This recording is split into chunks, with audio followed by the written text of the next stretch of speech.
Good morning, everybody. Today we're going to talk about limits as x moves towards infinity and negative infinity.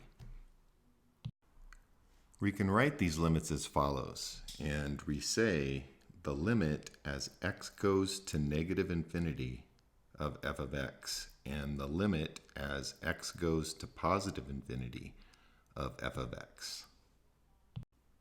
Next, we'll look at some graphical examples. We'll see the limit as x goes to negative infinity of x squared. We'll see that that equals infinity. We'll see the limit as x goes to infinity of 1 over x. We'll see that that is 0. The limit as x goes to infinity of negative quantity x minus 1 cubed.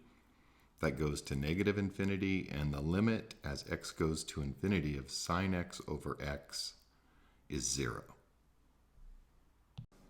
First, let's look at the limit as x moves towards negative infinity of x squared. So as we move left in the direction of negative infinity, you can see our function is rising. Our function is increasing. So since our function is always increasing, as we move left, we would say that the limit as x moves towards negative infinity of x squared is positive infinity. Next, we'll look at the limit as x moves towards negative infinity of negative quantity x minus 1 cubed. We have the graph here, and we can see that as we move left towards negative infinity, our function is always increasing. So we would write the limit as positive infinity. Next, we have a familiar function, 1 over x. And notice that as we move towards infinity, our function is approaching an asymptote. And we'll see in a bit how important asymptotes are in the process of finding these limits. So as we move towards infinity, our function is moving towards 0. So the limit is equal to 0. And finally, we have what we call an oscillating function. We're looking at the limit as x goes to infinity of sine x over x. You can see that it goes from positive to negative as we move towards positive infinity, but it's always getting closer and closer to the x-axis. So the limit is 0. The asymptote is at y equals 0. Now, I mentioned earlier the importance that horizontal asymptotes would have in this process, so I want to take a minute and review our rules from pre-calculus. Recall that if we write f of x as a fraction and apply the following rules. 1, if the highest power is in the denominator, then the horizontal asymptote is y equals 0. And the limit of the function would be 0. So the limit as x goes to infinity of x squared over x cubed, where the degree of the numerator is less than the degree of the denominator, is going to be 0. Next, if the highest power is in the numerator, then there is no horizontal asymptote. So this limit here that I have as an example, if we go towards positive infinity, this is going to simplify to x, and x will just go to positive infinity. If we go to negative infinity, x will go to negative infinity. Now, you do have to find the sign like I just did by plugging in very large or very small numbers. Finally, if the degree of the numerator and the denominator are equal, then the horizontal asymptote is the leading coefficient of the numerator. The leading coefficient is the coefficient of the term with the highest degree. So the leading coefficient of the numerator divided by the leading coefficient of the denominator. And you can see here the leading coefficient is 3. The term with the highest power in the numerator is the x squared term. So we would have 3 as the leading coefficient, and we would have the leading coefficient in the denominator as 2. And you can see that the exponents are equal here. The degree of the numerator and the denominator are both 2, so our limit would be 3/2. Now, before we move to some examples, I want to cover a couple more points. First, note that if we have any form of infinity, positive or negative, over any constant, positive or negative, we have a limit of infinity. So you need to plug in the constant and the positive or negative of the infinity to determine the sign of this limit. Also, if we have any constant divided by any infinity, positive or negative, the limit is going to be 0. And in both these cases, c is a constant, so it's an element of the reals. Next, I want to talk about what is called indeterminate form. In these cases, we cannot determine the limit and must investigate further. So these forms are either positive or negative infinity over positive or negative infinity, and 0 over 0.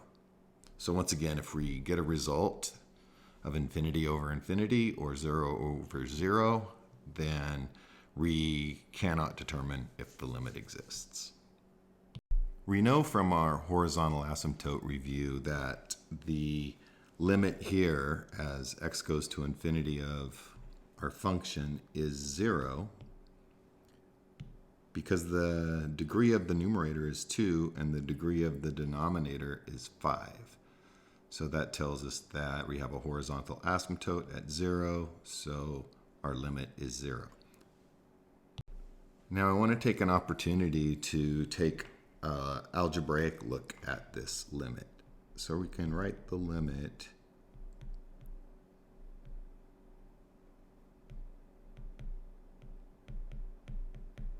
and we can divide it top and bottom by the power, or x to the 5th power. So we're going to divide by x to the 5th, and we're going to divide by x to the 5th. So what's that? That's going to be the limit. And it's important at this point to write the limit again because we haven't plugged anything in at this point. We haven't resolved the limit. So let's rewrite this now. So this is 3 over x to the 3rd minus 5 over x to the 4th in the numerator. And in the denominator, we have 1 plus 2 over x to the 5th. So what's that going to be? As x goes to infinity, 3 over infinity cubed, or something close to infinity, not that you can ever be close to infinity, but that's going to go to 0. And this is going to be minus 0. A constant over x to any power is going to be, any positive power is going to be 0. So this is going to be 0 minus 0. And on the bottom we have 1. And again, we have a constant over a power of x, a positive power of x. That's going to 0. So we have 0 over 1. And that is 0. So you can resolve these limits using either method, using your knowledge of horizontal asymptotes. You don't need to show all the algebra. And I also want to add that in this example, we divided top and bottom by the largest power in the denominator. You could also use the largest power in the numerator. In fact, you could try that and you should see that a similar result or the same result. The limit will come out to be 0. Here's a graphical look at the function, and you can see that as x goes towards negative infinity, you can see that we are converging on a horizontal asymptote that's heading towards 0. So our limit equals 0. In this next example, we'll want to simplify the function or simplify the limit first. So the limit as x goes to negative infinity of, let's see, that would be 2x to the 4th if we invert and multiply.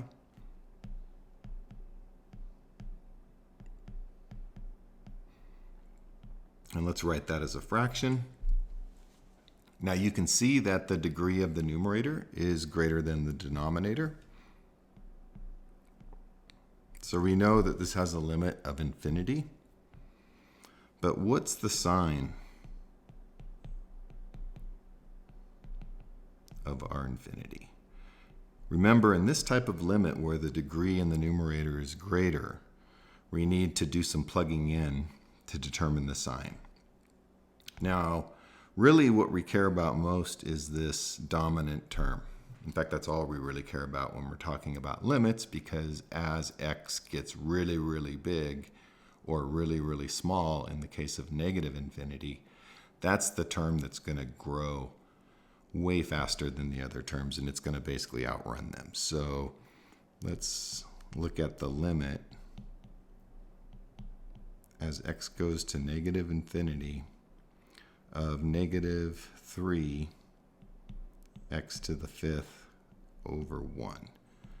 And that's going to be a negative 3 times negative infinity. We don't really multiply constants times infinity, but you get the idea. That gives us a positive infinity.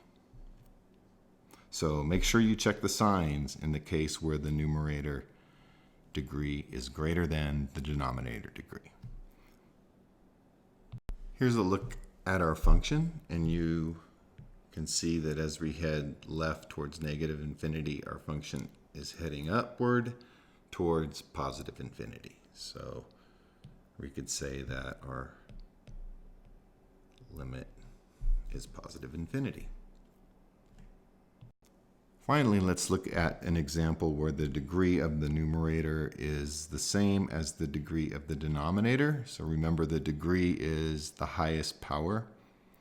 So we are interested in this case in these terms. And the rules for horizontal asymptotes say that that function has a horizontal asymptote at negative 4/3. So that tells us that the limit is negative 4/3. Finally, let's look at the graph, and you can see that as we head towards negative infinity, we're converging on this asymptote, which is at negative 4/3. Hope that helped you understand the basics of limits where x approaches infinity. Join us next time when we'll look at some trickier type problems you might see on the AP exam. Have a great day.